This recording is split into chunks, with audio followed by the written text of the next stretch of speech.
Okay. It's down and up for us. Okay. Oh, this one doesn't have like, well, it has 10, 20, and 30, right? Yeah. Okay.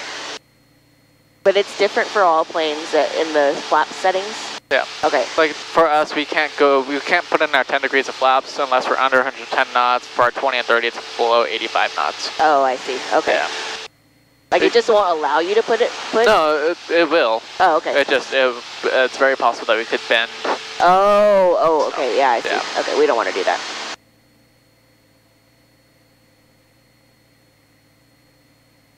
So you could go flying just for fun and build hours that way? Yeah. Oh, okay. Okay. I mean, that's expensive, but yeah. Just buy a plane. No big deal. Yeah.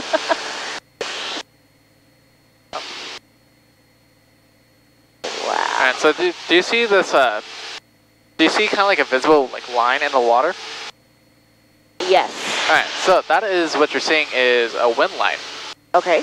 So that's where the wind is coming to that point and then it's kind of like stopping, it's dissipating. Oh, okay. So we're going from an area of relatively low wind to a relatively high wind. Okay. And it's also in a different direction.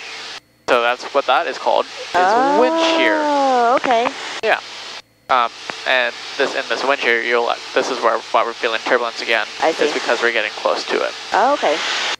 And then once we get actually into the wind, because there is nothing really obstructing the wind, it should be pretty smooth. Okay, how does anyone understand what just happened? It's because he's super far away, so it's... okay. Yeah. That's one of the things whenever I am trying to listen to live ATC, or like I'll watch, like, I don't know if you know Vast Aviation. Yep.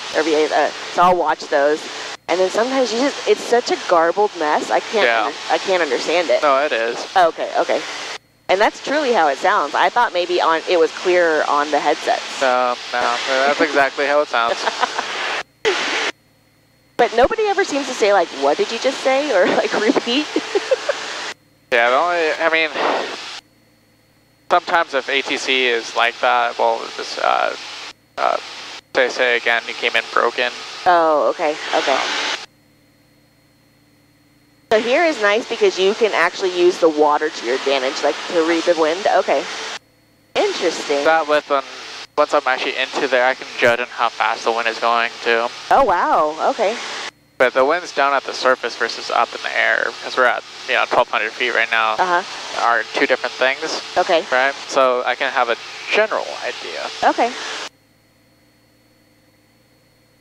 And most times the winds are stronger, higher up to like 3,000 feet, and then kind of starts dropping down. Oh, I see. So what happens when you live in the same area for pretty much your whole life? You start to figure things out like that. Oh, so you grew up in Maui? Yeah. Oh, nice.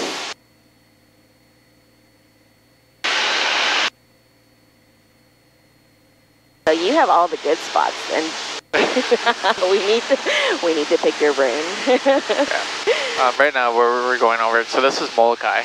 Oh, okay. That's where we're heading. I'm gonna show you the sea cliffs while we burn some daylight. Yeah.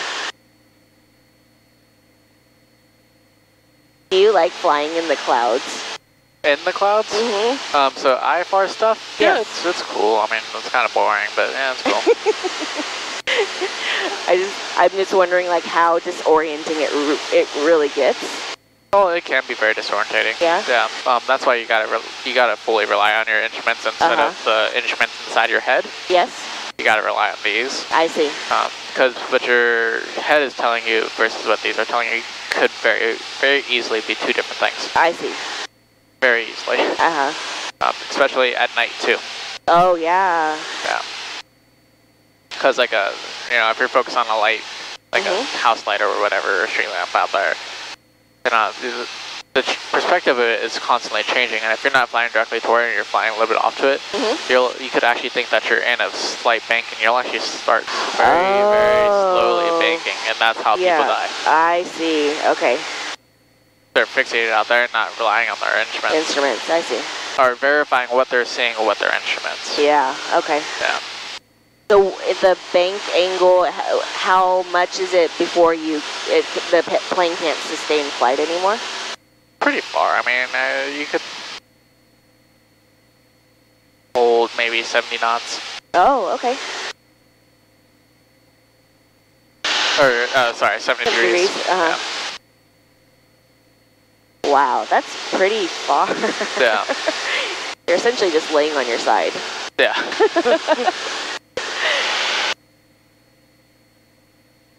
Oh yeah, you really are, and it feels weird. Yeah. Because you're pulling like constant like 2 Gs at that point. Oh wow.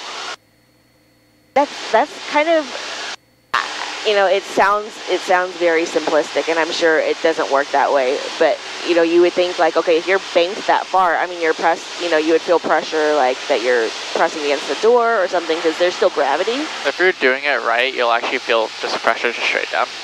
Oh, okay. Yeah. That's if you're doing it. Oh, right, because you're gonna have that centrifugal force. Yep. Ah. Exactly. Physics, science. Yeah. Love it. Alright, you want to try flying? Sure. Right, Okay. Just do it one-handed. One-handed. Okay. Yep. All right. And not white-knuckled. Yep. Okay. I don't know if you noticed, but this is how I fly. Oh, okay. I like that. Okay. Until I really need to start gripping onto it to really have control. But okay. That's how I prevented myself from white knuckling when I first started. Oh, okay. And you'll see like helicopter guys. Have you ever watched any videos of helicopter guys flying? Not a lot, no. So just imagine if this was flipped, you know, the other way around. Yeah. This is how they fly. Oh. The three, like, no, like legitimately, like that's how few they. fingers. Yeah, they don't grip it. Okay. This is how they fly. So I'm pitching down right now, right? Yep. Okay. Well, go ahead and pitch down so we can hold 1,000 knots. Okay. So right now, we're gonna pitch for altitude, right? Okay. So right now we're 200 feet high. Okay. So we'll go ahead and pitch the nose down so that we can get to our altitude. Okay. And then you go up or down, depending on what you need. Okay. Also, how's that shipwreck on our left? Oh, wow. Oh, cool. What happened there? Just a cargo ship that got too close to the shore. Oh, okay. Well, that's a bummer. Yeah. Back in the, like, early to mid 1900s. Uh-huh. 1900s. So was that steel boats right there? Okay, okay. Yeah. They didn't want to, like, sink the whole thing? It's on land right now. Oh, it's just caught there. Okay, yeah. I see. So do you see how, because right now you can see the wind, it's coming directly. Like, yeah, okay. So do you see how the plane is actually wanting to turn towards it? So go ahead and I keep trying to go a little bit left, but I don't want to put too much input in. Go for it. Okay. There you go. Awesome. Yeah, so our nose is pointing, you know, that way. If we were straight level flight, our nose is pointing that way. We're actually flying in that direction. Oh, because of the wind, okay, okay. Yeah, so our track is 3311, so that's actually, yeah, no, I was right. We're flying in that direction. Okay. Our heading is 330. Oh, wow, that's so cool. Okay, I see. I feel like I can't turn those things around in my head too fast, like what it means, like what is 3003 and 311? Yeah. But it takes some time. It's just practice. Yeah. Like, no, I want to get it on my first go. Get to know everything. Yeah. I asked around. I told people, okay, I'm going to take my first flight. And I asked, like, I have a few friends that are in GA. I was asking them, hey, what should I know or what should I read or study or whatever to do it? And everybody was just like, just have fun. Just, like, don't worry about all that stuff. Oh, yeah. They're not wrong. They're really not wrong. That's pretty much it. But I'm flying the plane. You don't need to know anything. Also, rainbow. Oh my gosh! It's a double rainbow too, Jen. Can you see it? That's an insane rainbow. Oh wow, that is so bright. It's like a full circle. Yeah. What the heck? Okay, hold on. Here, I'll take a photo so you can take a picture. Okay, thank you. Yeah. Wait, that looks wild. It does look wild. Okay, I'm not here, try to come out wide so you can have the controls. Yeah, there you go. Do you want me to take a picture for you? Oh, sure. Okay, thank you. I'll take controls. Oh my gosh. That is so insane. 25-7, you ready? Is it raining? 5-7, yeah, a little bit. 25-7, company just coming up on VOR for runway 5. Right turn not approved, runway 5. Oh, thank you. Cleared for takeoff. Runway 5, clear for takeoff. And right just like that, it's gone. Oh, wow. That's so cool. That was insane. I've never seen a rainbow so circular. It was so vivid, too. Okay, so we're losing altitude right now, so do I need to go back up to... We're at 1,000 right now. Oh, 1,000, okay. Yeah. We're actually going to need to start climbing here pretty soon, though. Oh, okay. Why? Because, you know, terrain. Oh. Does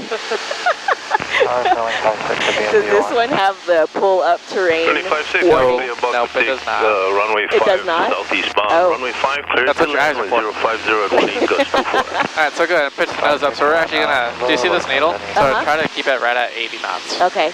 Pitch nose up. Yeah. Molokai Tower, Sky 335, Sierra Papa, 10 miles to the southeast, looking transition to the north, east of you.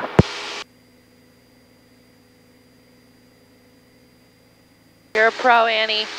Okay, I'm keeping it at 80. Right now it's at 90. Okay. 95. This guy Nope. Molokai Tower, report beam Kanakakai for northbound transition. Watch for a caravan just departing runway 5. You'll be southeast bound. You're at 1500, correct? Up and we're at 1500, we'll report Kanakakai and look at the traffic 5, Sierra Papa. Over 56 Papa, roger. Remain at or below 1500 until you have traffic in sight. We're going to have to hold this altitude. At or below 1500, 5, Sierra Papa. So what, can you explain just what happened? So there's another plane that's going to be going that way, so he wants us to remain at or below 1,500. Oh, okay. Which right now we're at 1,500, so we can't go above it. Okay. And then he also told me to report Kanakakai, which is this city right here. Oh, okay. What,